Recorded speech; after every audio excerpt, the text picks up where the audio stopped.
बिगड़ती कानून व्यवस्था के विरोध में शहर कांग्रेस ने कलेक्ट्रेट पर किया प्रदर्शन, कलेक्टर को सौंपा ज्ञापन। दरअसल उदयपुर शहर में बढ़ती आपराधिक घटनाओं और बिगड़ती कानून व्यवस्था के विरोध में बुधवार दोपहर करीब 1 बजे शहर कांग्रेस कमेटी ने कलेक्ट्रेट पर जोरदार प्रदर्शन किया। प्रदर्शन के दौरान कांग्रेस कार्यकर्ताओं ने प्रशासन और सरकार के खिलाफ नारेबाजी करते हुए महिलाओं की सुरक्षा और शहर की कानून व्यवस्था दुरुस्त करने की मांग उठाई। प्रदर्शन का नेतृत्व शहर कांग्रेस जिला अध्यक्ष फतेह सिंह राठौड़ ने किया।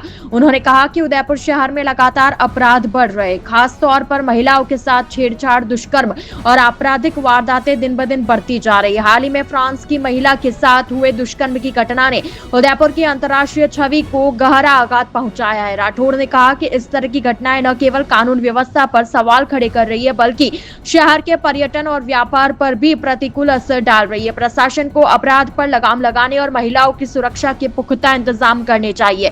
प्रदर्शन के बाद कांग्रेस प्रतिनिधिमंडल ने कलेक्टर को मुख्यमंत्री और राज्यपाल के नाम का ज्ञापन सौंपा। ज्ञापन में महिलाओं की सुरक्षा के लिए विशेष पुलिस गश्त, अपराधियों पर सख्त कार्रवाई और कानून व्यवस्था को सुदृढ़ करने की मांग की गई। सर, कांग्रेस उदयपुर शहर द्वारा जिस तरह से उदयपुर की शांति व्यवस्था पे जो प्रश्न चिन्ह लगाता है, हम जानते हैं कि उदयपुर की शहर हमारी जो जिलों की नगरी, पर्यटकों की नगरी के नाम से ये राजस्थानी नहीं पूरे विश्व में नाम से पहचानी जाती है। आज जब से भारतीय जनता पार्टी की सरकार आई है, ये अपराधों की नगरी होने ही। आज गली गली में आप देखिए जो ड्रग्स की गोलियां बिक रही है, हत्याएं हुई। अभी 2 दिन पहले एक नर्सिंग कर रही 22 वर्षीय युवती का मर्डर हुआ। कल एक विदेशी युवती का जिस तरह से रेप करके जो मर्डर उसके साथ रेप किया गया है, वो पूरे देश ही नहीं विदेश में भी हमारी उदयपुर की छवि को धूमिल करता है। और आज जिस तरह से पुलिस प्रशासन द्वारा जिसने कल एक विदेशी युवती के साथ रेप किया और उसको एक हीरो की तरह से आप लेके आ रहे हो परेड करा के, आप क्या बताना चाह रहे हो उदयपुर शहर की जनता से कि कल जो जिसने बलात्कार करा जिस युवती के साथ, वो हीरो की माफी का आपके सामने आएगा, चाहे पुलिस प्रशासन की कस्टडी में होए। हम ऐसे लोगों को उदयपुर शहर की जनता कभी बर्दाश्त नहीं करेगी।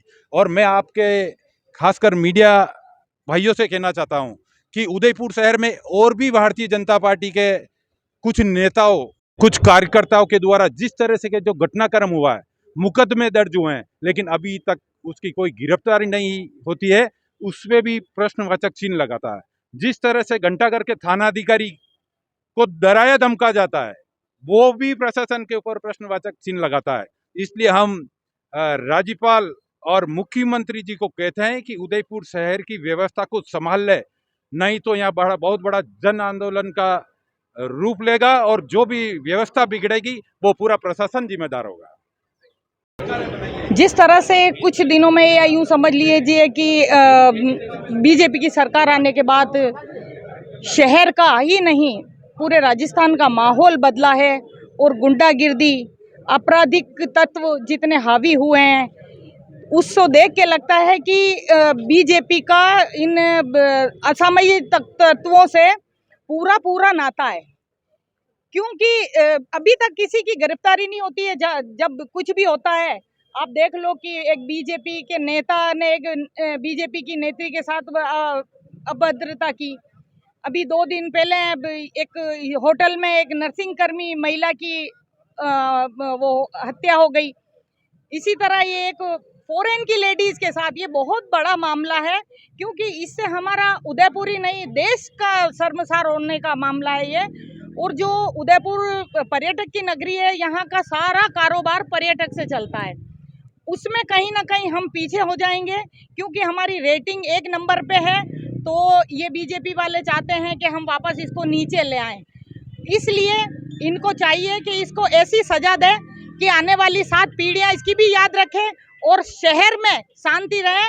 और मैं उस महिला से या जो बलात्कार हुआ उससे माफ़ी चाहती हूँ, क्योंकि हमारे देश के लोग हैं इसे निकम्मे नकारे, उनकी वजह से हमें ये शर्मसार होना पड़ रहा है। तो कहीं ना कहीं इसमें बीजेपी का पूरा हाथ है, सहयोग है।